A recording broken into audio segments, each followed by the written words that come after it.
Now next we have to learn about the transportation of substances. जो भी substances है वो ट्रांसपोर्ट कैसे होंगे बॉडी में। सेल्स में ऑक्सीजन तो जाएगा, उसके बाद ट्रांसपोर्टेशन कैसे होगा। This transportation will occur in the blood stream. जो हमारा ब्लड स्ट्रीम है उसमें ट्रांसपोर्टेशन। तो we have to first learn about the function of haemoglobin. यहाँ पे हीम मतलब क्या है, आयरन, ग्लोबिन मतलब protein. So this heme has the ability to find oxygen reversibly and carry it to the tissues. तो haemoglobin का जो haem iron portion है उसमें ये कैपेबिलिटी है कि वो ऑक्सीजन को अपनी तरफ अट्रैक्ट करता है और उस ऑक्सीजन को सेल्स एंड टिश्यूज तक पहुंचाने में हेल्प करता है। So the hemoglobin will carry oxygen to the cell and this thing is known as the oxyhemoglobin। जो haemoglobin along with oxygen cells तक पहुंचता है उसको हम ऑक्सीहीमोग्लोबिन बोलते हैं। It also facilitates the exchange of carbon dioxide between the lungs and the tissues.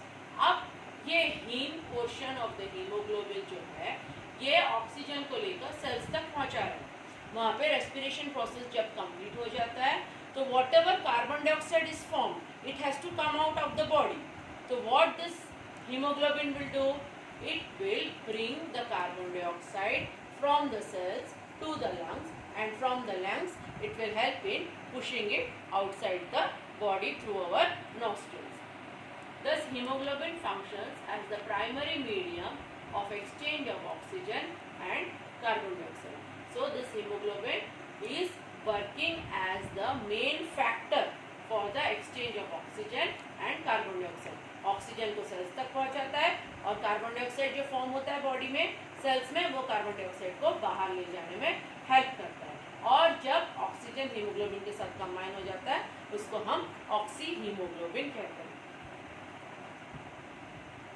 Next, अब transportation of जो सब्सटेंसेस है, जो हमारे न्यूट्रिएंट्स है, दो सिंपल फूड मटेरियल है या फिर नाइट्रोजनस वेस्ट है, गैसेस है, वो कैसे पास होगा, थ्रू द ब्लड स्ट्रीम।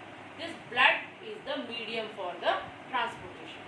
अब ब्लड में टू कॉम्पोजिशन होते हैं, एक सेलुलर कॉम्पोजिशन, एक non cellular composition.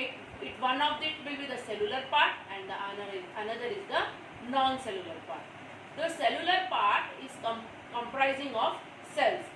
Cellular part में जो है ब्लड सेल्स प्रेजेंट रहते हैं और जब ब्लड सेल्स नीचे तरफ सेंट्रीफ्यूज हो जाता है या प्रेसिपिटेट हो जाता है तो ऊपर का जो येलोइश स्ट्रॉ कलर लिक्विड है उसको हम प्लाज्मा बोलते हैं। ठीक है, जहाँ ब्लड में सेल्स प्रेजेंट होते हैं उस पोर्शन को हम सेलुलर पोर्शन बोलते हैं, वहाँ पे ब्लड सेल्स को ब्लड कार्पसूल्स बोलते हैं और जो नॉन सेलुलर पोर्शन है, येलो कलर वाला लिक्विड पोर्शन है, उसको हम प्लाज्मा बोलते हैं। Now this blood corpuscles, blood cells कौन से हैं हमारे, RBCs, WBCs and platelets. So the RBCs are the red blood cells. This will help in carrying the oxygen. WBCs will fight against diseases. कोई भी bacteria या virus अगर body में enter हो रहा है तो उसके साथ फाइट करने में हेल्प करता है। And these platelets they will help in the clotting of the blood. अगर कोई इंजरी हो जाती है, खून बहने लगता है तो कंटिन्यूस अगर खून बहते रहेगा तो ब्लड हमारे बॉडी से टोटली खत्म हो जाएगा और we will die. So these platelets are helping in the clotting of the blood. खून को जमाने में हेल्प करता है, रोकता है। Now अब इसमें भी ब्लड में भी जो ग्रैनुलोसाइट्स एंड ए ग्रैनुलोसाइट्स हैं, ग्रैनुलोसाइट्स को हम न्यूट्रोफिल और एसिनोफिल एंड बेसोफिल बोलते हैं and a granulocyte are monocyte and lymphocyte. Grain like structure जहाँ ब्लड सेल्स में प्रेजेंट है, ये तीनों में इनको हम अलग से डिफरेंशिएट करेंगे और ए ग्रैनुलोसाइट को अलग से डिफरेंशिएट करेंगे।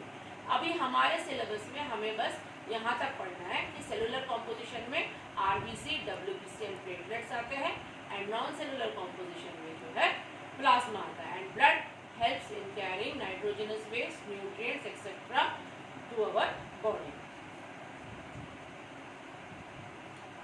Yes, finally what are the functions of blood. Blood के क्या क्या फंक्शंस है देखेंगे। ट्रांसपोर्टेशन, रेगुलेशन, प्रोटेक्शन, ये तीन फंक्शन है। First is the respiration. Respiration process में हेल्प कर रहा है। Nutrient carrier from GIT. GIT मतलब गैस्ट्रो इंटेस्टाइनल ट्रैक्ट. जो हमारे इंटेस्टाइन में फूड एब्जॉर्ब हो गया है, सिंपलर फॉर्म में कन्वर्ट हो गया, तो वहाँ से जो है न्यूट्रिएंट्स को कैरी करने में हेल्प करता है. Then transportation of hormones from the endocrine glands. हमारे बॉडी में कुछ ग्लैंड्स होते हैं जो कि हार्मोन्स प्रोड्यूस करते हैं, जैसे ग्रोथ हार्मोन, सेक्स हार्मोन्स. तो इन हार्मोन्स के ट्रांसपोर्टेशन में भी जो है ब्लड हेल्प करता है. And transportation of metabolic waste.